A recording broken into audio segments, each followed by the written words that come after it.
स्वराज राजनीतिक दल है। राजनीतिक दल के तौर पर तथ्यों के साथ, प्रमाण के साथ हमारा कर्तव्य है हम लोगों का कि हम ये जानकारी जनता के बीच में आपके माध्यम से रखें।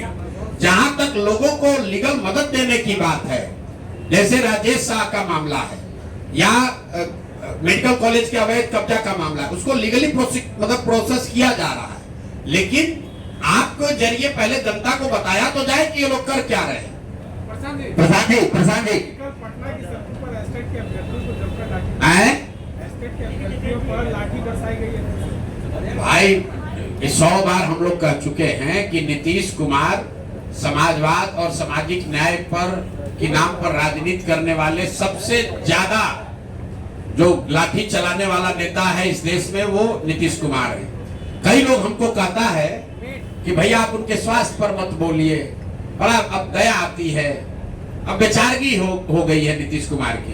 कभी कभी हमको भी लगता है, मेरा बहुत मधुर संबंध रहा है उनसे, कि व्यक्तिगत तौर पर उनको अब हम क्या बोले, शारीरिक मानसिक तौर पर थक गए हैं। लेकिन हर 2-4 दिन पर जो घटनाएं होती हैं वो झकझोर देती है। कल आपने देखा एक नए बच्चे को, 20-22 साल के एक बच्चे को पुलिस वाला वर्दी में जूते से, पैर से, जूता से उसको मार रहा था। आप बताइए, ये मानसिक तौर पर थका हुआ बीमार व्यक्ति नीतीश कुमार अपने बंगले में बैठकर बिहार के युवाओं को, पुलिस को ये अलाउ किया हुआ है कि ये जूता से जाकर मारो। इस व्यक्ति के प्रति कोई सिंपैथी होनी चाहिए? नहीं होनी चाहिए। एक सवाल रहेगा, क्या अभ्यर्थियों के साथ आप लोग खड़े रहेंगे फिर से? अभ्यर्थियों के साथ फिर से खड़े रहेंगे? अरे भैया, अभ्यर्थियों के साथ आप ये बताइए कि 3 वर्ष में हम लोगों ने आंकड़ा जारी किया है, 84 से ज्यादा अलग अलग समूहों पर लाठियां चली हैं पटना में। वो चाहे अभ्यर्थी हो, छात्र हो, आशा वर्कर हो, आंगनवाड़ी हो, सरपंच हो, मुखिया हो, रसोईया हो, सांख्यिकी वाले हो, राज्य कर्मी हो, कोई वर्ग बाकी नहीं है। हर आदमी लाठी खा के गया। यहाँ तक कि भाजपा वाले नेताओं को भी दौड़ा दौड़ा के नीतीश कुमार के पुलिस ने मारा। और फिर भी ये भाजपा वाला इतना डरपोक है कि सत्ता के लालच में, कुर्सी के लालच में, यही केजरीवाल जी को पीट पीट के यहाँ पर डाक बंगला में लाल कर दिया था, और अभी नीतीश कुमार को भगवान बता रहा है। क्यों? सत्ता का लालच है। प्रशांत जी, जो आप आरोप लगा रहे हैं, हम आरोप को नहीं लगा रहे। कौन? प्रशांत जी इधर प्रशांत जी इधर जो आरोप आप लगा रहे हैं, कायदे से आरोप लगाया? कायदे से ये आरोप तेजस्वी यादव को लगाना चाहिए, क्योंकि विपक्ष के वो नेता है। और तेजस्वी यादव कहते हैं कि दिलीप जायसवाल जो है उनके मामा है। तो क्या शीर्ष नेतृत्व के नेताओं का रिश्ता क्या बताता है कि भाजपा जो है वो आरजेडी की भी टीम है? देखिए, आज जो भाजपा, मैंने पहले आपको कहा, उसका जो भी नेतृत्व है, सम्राट चौधरी कहाँ थे? वो लालू जी राजद से ही तो निकले हुए हैं। कम उम्र में मंत्री बनाना, विधायक बनाना सम्राट चौधरी को किसने बनाया? यही तो राजद के लोगों ने ही तो बनाया। दिलीप जायसवाल कहाँ की राजनीति करते थे? ये सब राजद के उपज हैं। तो सब एक ही विचारधारा, एक ही तरह का लूट मार करने वाले तो लोग हैं। ये कोई गंगा से थोड़े, गंगोत्री से थोड़े ना निकले हैं, ये सब राजद वाले गंगोत्री से ही निकले हैं। तो जैसे जिसका जैसा उद्गम है वैसा ही उसका स्वभाव है, वही काम करता है। डॉक्टर लोग असुरक्षित बता रहे हैं कि बिहार में हम लोग असुरक्षित हैं, और मुख्यमंत्री का भैया डॉक्टर सुरक्षित है कि नहीं, इसकी चर्चा हो रही है। चिंता ये होनी चाहिए कि बिहार के 13 करोड़ लोग असुरक्षित हैं। जब कोविड में आपके लोगों को दवा नहीं मिला, पैरासीटामोल, ऑक्सीजन नहीं मिला, तब बिहार के स्वास्थ्य मंत्री करोड़ों रुपए का फ्लैट दिल्ली में खरीद रहे थे, और मदद कौन कर रहा था? दिलीप जायसवाल। अब वो चर्चा का बात है। डॉक्टरों की सुरक्षा होनी चाहिए, वो तो रहेगी।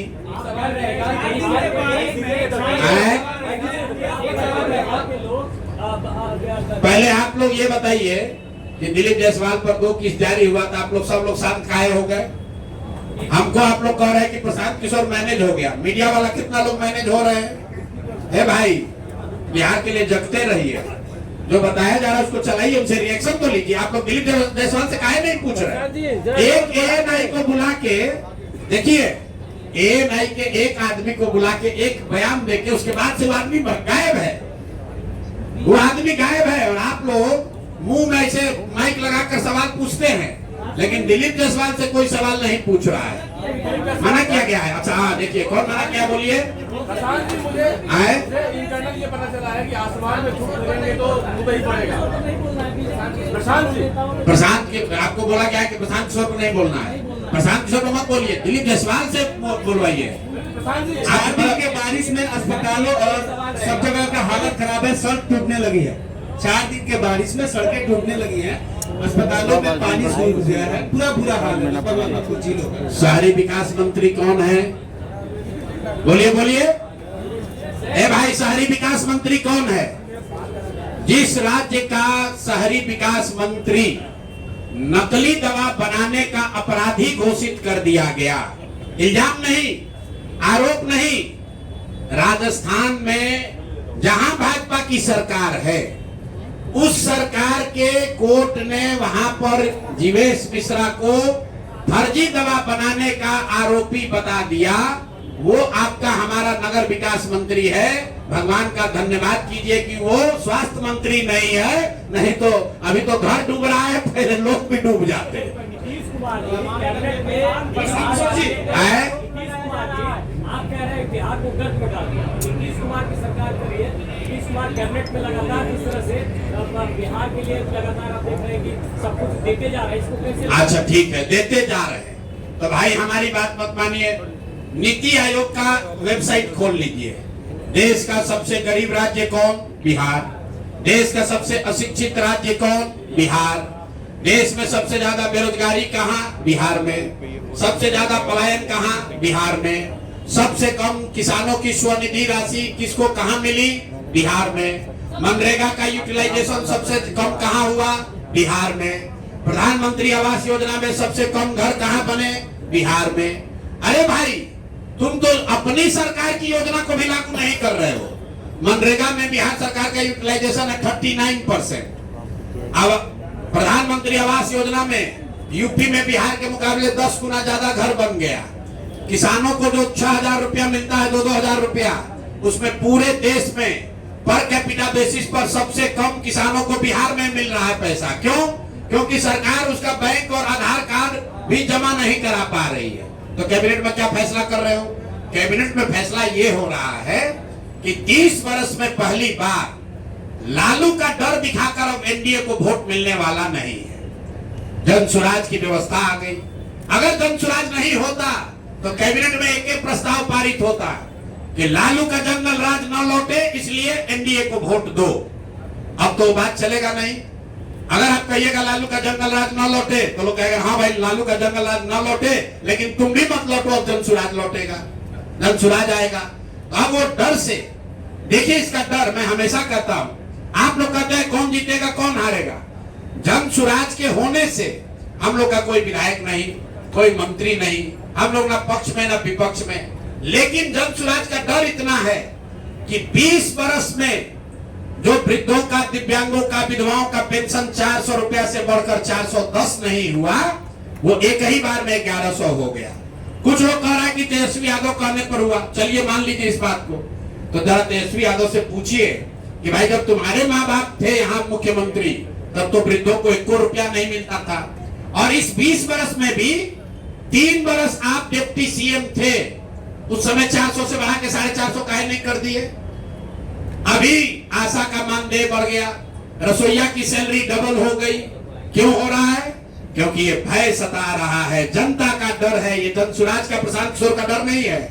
ये लोगों को दिख रहा है कि बिहार के लोगों को एक विकल्प मिल गया है।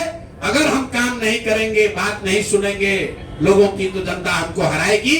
और यही तो जन स्वराज सिखा रहा है। कह रहे भाई नेताओं में ये डर पैदा करो, जन स्वराज के नेताओं में भी डर पैदा करो कि अगर काम नहीं करोगे तो जनता तुमको हराएगी। जन स्वराज से भी गलत आदमी खड़ा होता है, उसको भी हराइए। हर हालत में जनता के हाथ में ही ताकत है। नेताओं को अकाउंटेबल बनाना है तो आपको काम के आधार पर वोट देना है।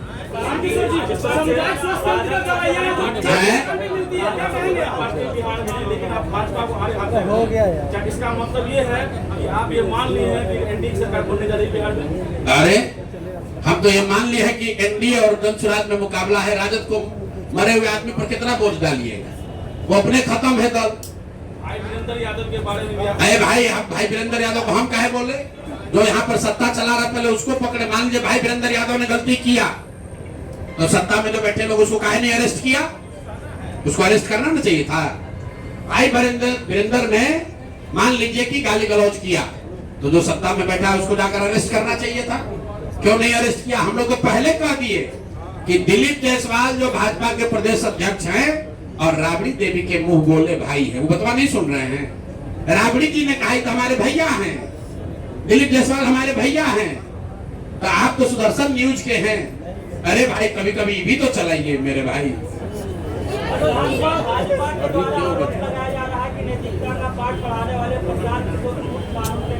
किस में? अभी तो तुम बताए भैया, प्रशांत किशोर ने कौन सा चोरी किया, हमने किसको ठेका दिया, कौन बालू शराब माफिया का काम किए, कौन सरकारी पद पर है, कोई पदाधिकारी बता दे हमने उसको कभी फोन किया हो, ट्रांसफर पोस्टिंग कराया हो, किसी को ठेका दिलवाया हो, हमारे घर परिवार दूर दराज का आदमी भी कोई बिजनेस व्यापार करता हो बिहार में तो बता दीजिए।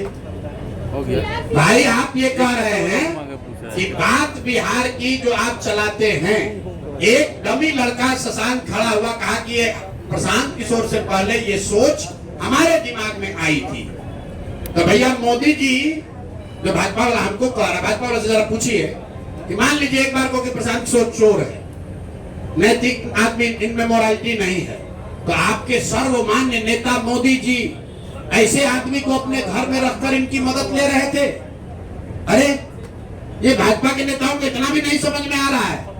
जरा पूछिए तो जाकर मोदी जी से कि सर ऐसे आदमी को जो कि नैतिक रूप से गलत है, उसको आप इतना बड़ा देश का नेता है, आप प्रशांत किशोर का मदद काहे ले रहे थे?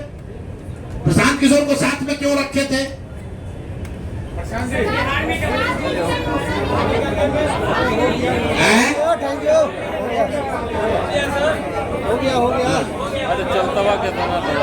अरे आप कुछ सवाल नेता जिलों से भी पूछिए आप लोग, और अगले प्रेस कॉन्फ्रेंस के लिए भी मटेरियल रखिए।